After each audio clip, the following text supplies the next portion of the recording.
c'est un système de grands groupes hyper puissant.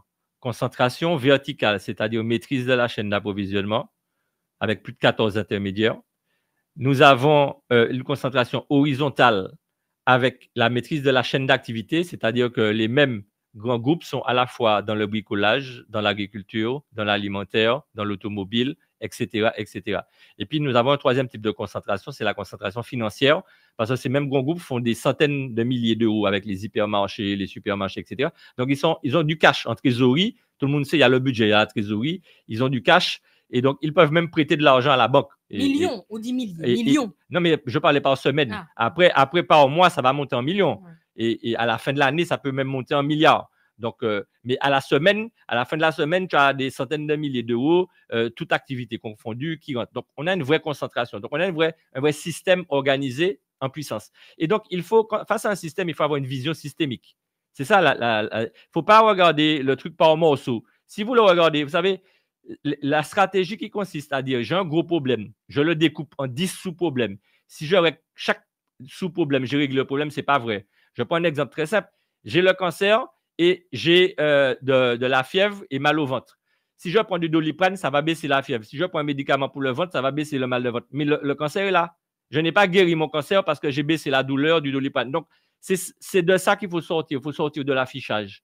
Et donc, quand on a un système de concentration, il faut avoir une stratégie en tant qu'institution publique, l'autorité publique, qu'elle soit locale, territoriale ou nationale française, qui est censée lutter contre la vie chère, qu'ils aient les moyens de travailler, mais qu'ils savent où aller et comment faire. Alors, qu'est-ce qui manque?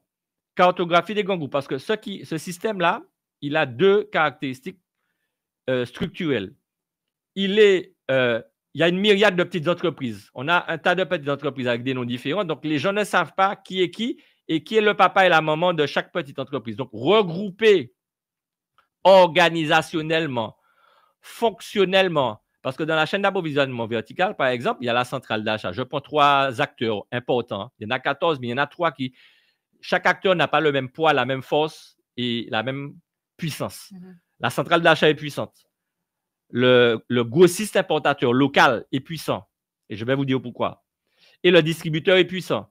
Donc, dans la chaîne des 14, ces 3 maillons-là sont plus importants que le reste. Ce n'est pas que les autres ne sont pas importants. La logistique, c'est important aussi. Hein. Et vous avez donc des acteurs qui sont à la fois logisticiens, ils ont leur centrale d'achat, ils sont grossistes importateurs et ils sont distributeurs. Alors, pourquoi j'explique ça pour qu'on comprenne bien pourquoi il faut une cartographie? Parce qu'il faut les relations entre elles. Les filiales, donc. Les filiales. Et puis, surtout, les relations fonctionnelles. Qu'est-ce qui est mutualisé? Qu'est-ce qui n'est pas mutualisé? D'accord? Qui est le transitaire de quoi? Qui fait la comptabilité de qui? Etc. Parce que tout ça, c'est des charges. Mais Johnny, alors, qu'est-ce que ça va nous apporter, cette cartographie? Je vais expliquer. Dans la cartographie, une fois qu'on a l'imagerie concrète du système grand groupe… Mais aux gens organisés, Johnny. Oui, mais attends. Mais justement, si tu veux pouvoir les contrôler et les réguler, il faut pouvoir comprendre leur organisation. Parce que le problème, c'est que tu as une myriade de petites entreprises et deuxièmement, ils sont opaques. Comme ils sont opaques, parce qu'en plus, ils ne déposaient pas leur compte, mais en plus, ils sont opaques parce qu'ils sont propriétaires de marques. Donc, la cartographie, c'est la première étape, c'est-à-dire avoir l'image. D'accord? Le médecin, quand il veut consulter, fait des radios et à partir des radios, il va pouvoir faire une analyse. Donc, la cartographie, c'est le premier élément important, cartographie des grands groupes.